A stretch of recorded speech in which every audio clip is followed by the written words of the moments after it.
joined by Danny. We're here to talk about the fight that's just gone down on the Gervonta Davis and Ryan Garcia undercard. Bektemir Melikuziev has avenged his defeat to Gabriel Rosado. Unanimous decision over 10 rounds. All three scorecards had the same scorecard of 9 rounds to 1. Danny, give me a general reaction to that fight. Yeah, it started off as like the first maybe three and a half rounds as like a cagey sort of fencing match almost, not much in those rounds, and then gradually just turned into Gabe Rosado getting a bit of a beating, unfortunately. Melikuziev looked impressive probably in the second half of that fight. I don't know how much of that's necessarily down to Rosado not having a lot left. He was sort of quite hard to hit at the early stages, made things a bit tricky, and then by the end he was just getting caught at will. And I know we were sort of discussing and like over WhatsApp whether the stoppage would maybe come. It didn't, but you can understand maybe Melikuziev not going completely overboard given what happened in the first fight.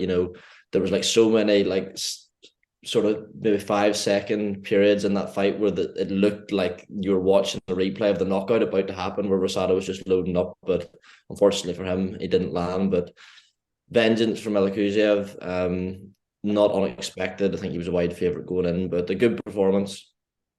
Yeah, we're not going to touch too much on the fight because it wasn't the best one. It was kind of very obvious who won the fight. Obviously, 9 rounds to 1 on all scorecards. We don't really need to talk about how close it was. Should have been close. That sort of thing was a clear winner. Yeah. In the super, I'm just going to touch on both. What happens next for both fighters here?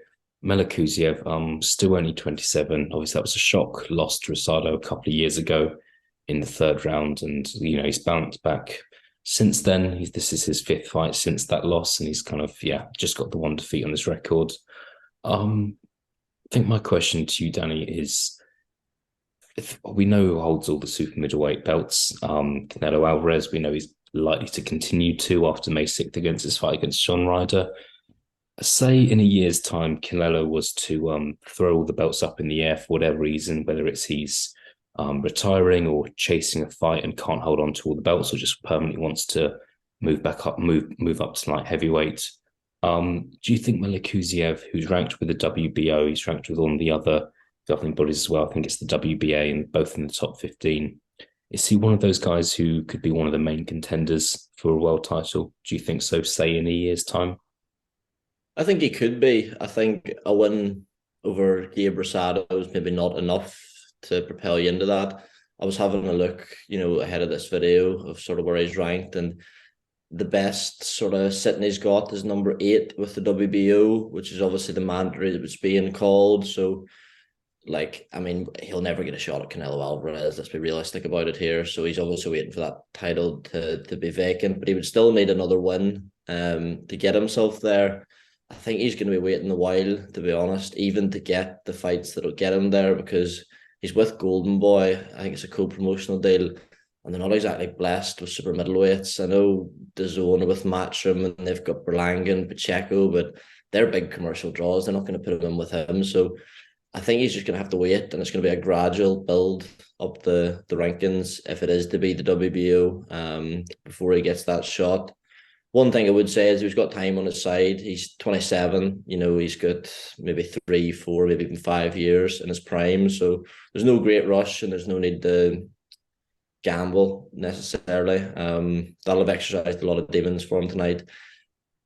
Worst fighters have won world titles. Super middleweight, there's a lot of people waiting in the wings for world title shots, but as you touched on, there's every chance that 4 belts could become vacant soon and fragmented. So that queue might quickly become a lot shorter, and I could see him in world title contention certainly maybe in 2, 3 years. Yeah, they'll see what happens. And fair play to Melikuziev for going back and taking that fight against Rosado. I don't think he had to do that. Some fighters would just move on, and he's come back, and he was expected to win by stoppage tonight. And the fact he didn't, I think, is okay. I don't have an issue with that. Rosado is very tough. 2 more questions from me, Danny. Just someone who is ranked highly in the WBO as well is Zach Parker. Not saying that fight's going to happen next, but it's a fight I would really like. Who would you Who would you favour for that fight if it was in some sort of eliminator, final eliminator at the end of this year? I think you would have to favour Melikuziev. I would probably pretty heavily. Just like his amateur career is so much more experienced than Zach Parker, who, as far as I understand, didn't have a particularly long amateur career. I know he wasn't ever Team GB or anything like that.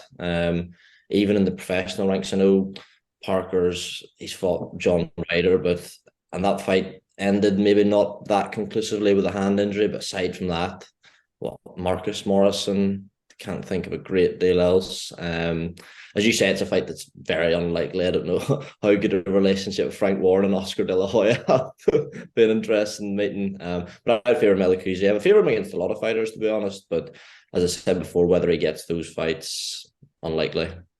Yeah, I think you're probably right. But yeah, just thought I'd throw it in there.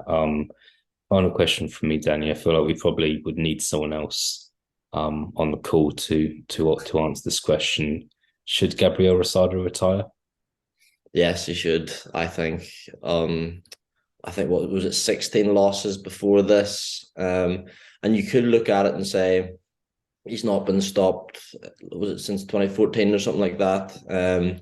But that like he still took a lot of losses since then, which just means he's taken prolonged beatings as opposed to getting knocked out. Which obviously I'm not like a fucking brain scientist, but the consensus is that's worse for you than like sort of one flash knockout.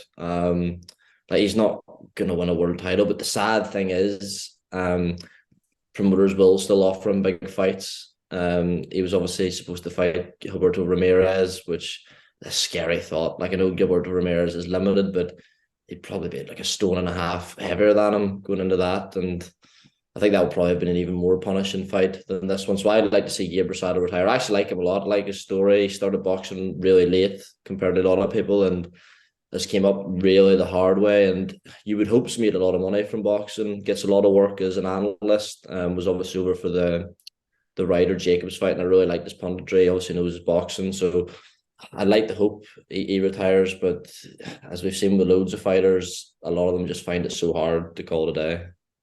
Yeah, we'll see what happens. I'd have to agree with you. And I think it would be a shame if Rosado went down the route of losing to fighters that he would have beaten easily or comfortably in his prime. Not saying that's happened tonight, but that's the way I can potentially see it going. Danny, thank you for joining me as always. I will speak to you again soon, okay? No problem, mate. Cheers.